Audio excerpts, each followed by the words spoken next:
வணக்கம்.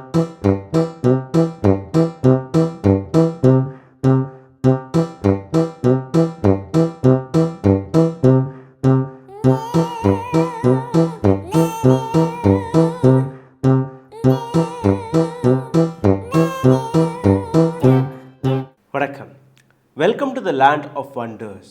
அற்புத இந்தியாவில் உங்களை நான் வரவேற்கிறேன்.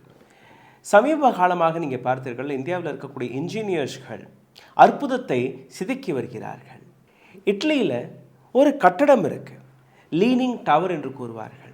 இந்த கட்டடத்தை கட்டுவதற்காக 200 ஆண்டுகள் பிடித்தது. ஆனால் இந்திய இன்ஜினியர்களுக்கு ஒவ்வொரு 6 மாதத்தில் இதே போன்ற அற்புதங்களை செதுக்கி வருகிறார்கள்.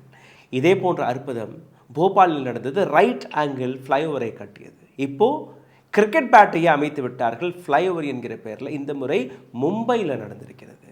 இந்த ஃப்ளைஓவருக்கான காட்சிகளை நீங்கள் பார்த்து வருகிறீர்கள். ரைட் ஆங்கிள் ஃப்ளைஓவர் அல்ல கிரிக்கெட் பேட்.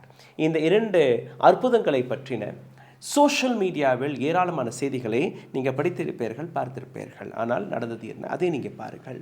மும்பையில் இருக்கக்கூடிய மீரா ரோட் பயந்தர் என்கிற இந்த இடத்தில் தான் இந்த அற்புதம் கட்டப்பட்டது. மும்பைக்கர் இதை மீரா பயந்தர் என்று கூறுவார்கள்.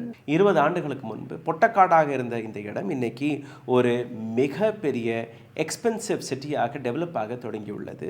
ஒரு ஃபாஸ்டஸ்ட் டெவலப்பிங் சிட்டியாக இதை பார்க்கிறார்கள். மும்பை மெட்ரோபாலிட்டன் ரீஜனில் இந்த ஏரியா வருகிறது. இந்த இடத்தில் சாதாரணமாக டிராஃபிக் பாப்புலேஷன் அதிகரிக்கும் போது, மக்கள் தொகை அதிகரிக்கும் போது இங்கே டிராஃபிக்கும் அதிகரிக்க தொடங்கியது. அந்த டிராஃபிக்கிலிருந்து மக்களை காப்பாற்றுவதற்கும் டிராஃபிக்கை கொஞ்சம் குறைப்பதற்காகவும் இந்த ஃப்ளைஓவரை கட்டியிருக்கிறார்கள். Creative design, the creative designer, engineer, cricket ரசிகர் போல. அதனால் இந்த ஃப்ளைஓவரையே கிரிக்கெட் பேட்டாகவே மாற்றிவிட்டார். அதாவது கிரிக்கெட் மட்டையாக அதை மாற்றிவிட்டார். தொடக்கத்தில் இந்த ஃப்ளைஓவர் 4 லேனாக இருக்கும். திடீரென்று மீரா ரோட் பயந்தர் 2 ரோடாக சுருங்கிவிடும்.